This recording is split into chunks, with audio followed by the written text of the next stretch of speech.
Hello दोस्तों, स्वागत है आपका हमारे यूट्यूब चैनल मरीन वर्ल्ड में। दोस्तों, आज की इस वीडियो में मैं आप लोगों को बताऊंगा सेविंग अकाउंट क्या होता है और सेविंग अकाउंट के लिए कैसे अप्लाई करें। दोस्तों, वीडियो में आगे बढ़ने से पहले मैं आपसे रिक्वेस्ट करना चाहूँगा कि अगर आपने अभी तक इस चैनल को सब्सक्राइब नहीं किया है तो इसे ज़रूर सब्सक्राइब कर लीजिएगा और अगर ये वीडियो अच्छा लगे तो इसे शेयर ज़रूर कीजिएगा। तो चलिए दोस्तों, इस वीडियो को स्टार्ट करते हैं। दोस्तों, सेविंग अकाउंट वह अकाउंट होता है जहाँ पर आप अपनी मेहनत की कमाई को सेफ रख सकते हैं। बैंक में खाते दो तरह के होते हैं, सेविंग अकाउंट और करेंट अकाउंट। सेविंग अकाउंट अपने पर्सनल ट्रांजैक्शन के लिए होते हैं, जबकि करेंट अकाउंट बिजनेस अकाउंट होता है जिसमें बिजनेस लेन देन के लिए ट्रांजैक्शंस होता है। आजकल ऐसा कोई व्यक्ति नहीं है जिसके पास एक सेविंग अकाउंट ना हो, क्योंकि अभी तक बहुत से गरीब नागरिकों के पास कोई बैंक अकाउंट नहीं था। लेकिन देश के प्रधानमंत्री जी के द्वारा चलाई गई जन धन योजना के बाद देश के हर एक गरीब नागरिक का भी अकाउंट ओपन किया गया है, जहां ऐसे गरीब नागरिकों को अपना अकाउंट मैनेज करने के लिए किसी भी प्रकार के मिनिमम बैलेंस की ज़रूरत नहीं है। लेकिन फिर भी यदि आपका कोई सेविंग अकाउंट नहीं है या आप नया सेविंग अकाउंट बनवाना चाहते हैं और आप सेविंग अकाउंट ओपन करवाना चाहते हैं, तो आपको यहाँ पर सेविंग अकाउंट से जुड़ी सभी प्रकार की जानकारी, जैसे कि tax free saving account limit in India, saving account पर टैक्स कितना लगता है, सेविंग अकाउंट में कितना पैसा रख सकते हैं, सेविंग अकाउंट में कितना ब्याज मिलता है, इन सभी बातों की आपको डिटेल से जानकारी मिलेगी। इसीलिए इस वीडियो को अंत तक ज़रूर देखिएगा। दोस्तों, आप अपना सेविंग अकाउंट खोलने के लिए आप किसी भी बैंक में जा सकते हैं। गवर्नमेंट या प्राइवेट दोनों बैंक लोगों को सेविंग अकाउंट खुलवाने की सुविधा देते हैं। वहां पर आप हेल्प डेस्क से न्यू अकाउंट का फॉर्म ले सकते हैं। फॉर्म में आपसे कुछ बेसिक जानकारियां मांगी जाती हैं, जिन्हें आपको सही तरीके से भरना होता है, जिसमें name, father's name, address, date of birth आदि शामिल हैं।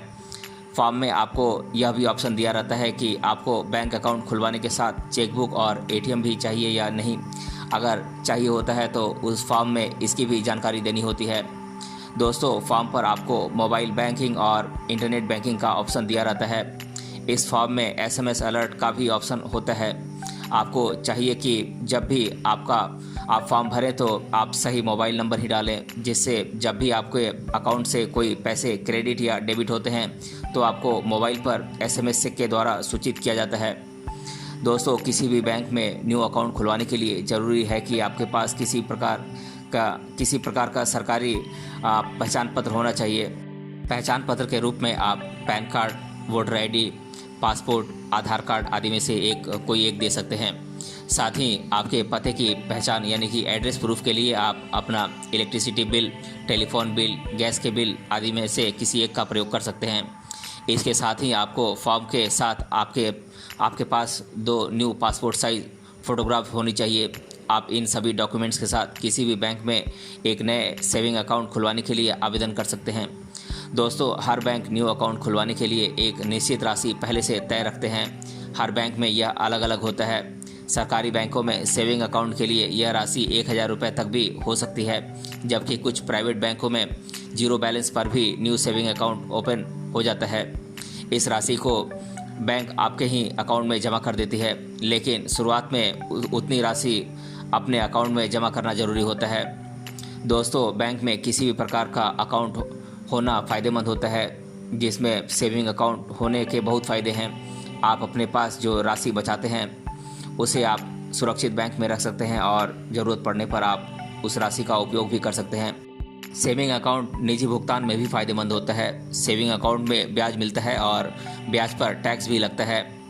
दोस्तों, सेविंग अकाउंट में 10,000 सालाना इंटरेस्ट पर टैक्स में राहत मिलती है। सेविंग अकाउंट पर ब्याज बैंक तय करते हैं। ज़्यादातर बैंकों की ब्याज दर 4% है। कई बैंक कुछ शर्तों पर ज़्यादा ब्याज देते हैं। 1 लाख से ज़्यादा जमा पर 6% तक ब्याज मिल सकता है। इन सेविंग अकाउंट पर ट्रांजैक्शन लिमिट होती है और एक्स्ट्रा सेवाओं पर बैंक फ़ीस भी लेते हैं। दोस्तों, सेविंग अकाउंट में जमा धनराशि पर आपको कितना ब्याज मिलेगा, यह इस बात पर निर्भर करता है कि आपका अकाउंट किस बैंक में है। साधारण तौर पर बैंक सेविंग अकाउंट पर 3.5% से लेकर 4% तक का ब्याज देते हैं, लेकिन कुछ बैंक जैसे कि कोटक महिंद्रा बैंक अपने सेविंग अकाउंट धारक ग्राहकों को 6% तक भी ब्याज देते हैं। इसके साथ ही आपकी कितनी धनराशि आपके अकाउंट में जमा है, इस बात से भी सेविंग अकाउंट ब्याज दर पर फ़र्क पड़ता है। दोस्तों ये सवाल भी आपके दिमाग में ज़रूर आता होगा कि सेविंग अकाउंट से हम महीने का कितना लेन देन कर सकते हैं। यह जानना कभी कभी आवश्यक भी हो जाता है। वैसे इसके लिए कोई खास नियम नहीं बनाए गए हैं, फिर भी आप एक हाफ कैलेंडर ईयर में आप 50 ट्रांजैक्शन आसानी से कर सकते हैं। इसके ऊपर ट्रांजैक्शन करने पर आपको चार्ज देना पड़ सकता है। साथ ही आप एक दिन में अधिकतम 5 ट्रांजैक्शन कर सकते हैं। कुछ बैंकें 3 से ज़्यादा ट्रांजैक्शन नहीं करने देते हैं। बात करें पैसों की लिमिट की, तो आपका अकाउंट है, आप कितने भी पैसे जमा कर सकते हैं या निकाल सकते हैं, लेकिन आप विड्रॉ स्लिप में एक बार में 25,000 रुपये तक निकाल सकते हैं और चेक के माध्यम से कैश निकालने की कोई सीमा निर्धारित नहीं की गई है। दोस्तों लेकिन अभी आपके सवाल सेविंग अकाउंट से हम महीने का कितना लेन देन कर सकते हैं, इसका जवाब नहीं मिला है। तो इसका जवाब यह है कि आप कितना भी पैसा एक महीने में जमा कर सकते हैं या निकाल सकते हैं। लेकिन यदि आप बिजनेस पर्पज़ से सेविंग अकाउंट का उपयोग करना चाहते हैं तो आपको यही सलाह दी जाएगी कि आप अपना एक चालू खाता ओपन करवाएं, यानी कि एक करेंट अकाउंट ओपन करवाएं। सेविंग अकाउंट को बिजनेस पर्पज़ से उपयोग न करें।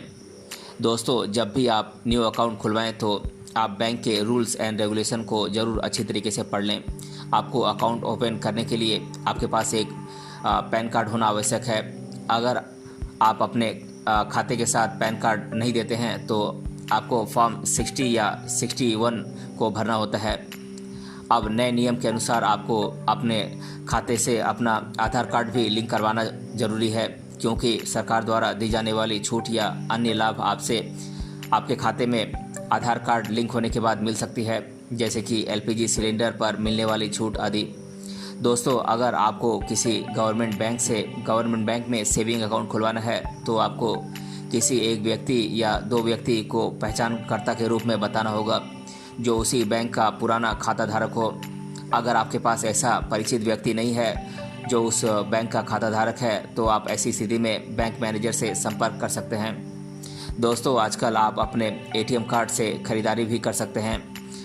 आप इस कार्ड का उपयोग करके किसी भी बैंक के एटीएम से पैसे निकाल सकते हैं। आप अपने सेविंग अकाउंट में नेट बैंकिंग का भी लाभ उठा सकते हैं। आप घर बैठे किसी भी व्यक्ति जिसे आप पैसे भेजना चाहते हैं उसे पैसे भेज सकते हैं। यह एक आधुनिक सुविधा है जो आपको बैंक उपलब्ध करवाता है।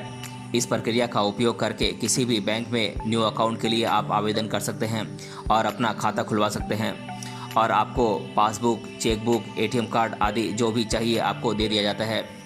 दोस्तों अब मैं आप लोगों के साथ लोगों के द्वारा सेविंग अकाउंट के बारे में अधिकतर बार पूछे जाने वाले प्रश्नों को आप लोगों के साथ एक एक कर डिस्कस कर देता हूं। पहला प्रश्न है सेविंग बैंक अकाउंट का मतलब क्या होता है। तो दोस्तों मैं आप लोगों को बता दूं कि जब हम अपनी आमदनी का कुछ हिस्सा बैंक में खाता ओपन कराकर उसमें सेव करते हैं तो उसे सेविंग अकाउंट कहा जाता है। दूसरा प्रश्न है सेविंग अकाउंट पर कितना ब्याज मिलता है। तो दोस्तों मैं आप लोगों को बता दूं कि आमतौर पर सेविंग बैंक अकाउंट पर बैंक के द्वारा जमा धनराशि पर 3.5% से 4% तक का ब्याज दिया जाता है। तीसरा प्रश्न है सेविंग बैंक अकाउंट कौन ओपन करा सकता है। तो दोस्तों मैं आप लोगों को बता दूं कि देश का कोई भी इच्छुक नागरिक आसानी से किसी भी बैंक में सेविंग बैंक अकाउंट ओपन करा सकता है। चौथा प्रश्न है सेविंग बैंक अकाउंट कहां ओपन करा सकते हैं। तो मैं आप लोगों को बता दूं कि आप चाहे तो किसी भी प्राइवेट या सरकारी बैंक में अपना सेविंग बैंक अकाउंट ओपन करा सकते हैं। तो दोस्तों आज के इस वीडियो में हमने जाना सेविंग बैंक अकाउंट क्या होता है और सेविंग बैंक अकाउंट के लिए कैसे अप्लाई करें। अगर ये वीडियो आपको पसंद आया है तो अपने फ्रेंड्स तक इसे ज़रूर शेयर करें और हमें कमेंट बॉक्स में कमेंट करके बताएं कि ये वीडियो आपको कैसा लगा। मिलते हैं अगले वीडियो में किसी अन्य टॉपिक के साथ, तब तक के लिए धन्यवाद।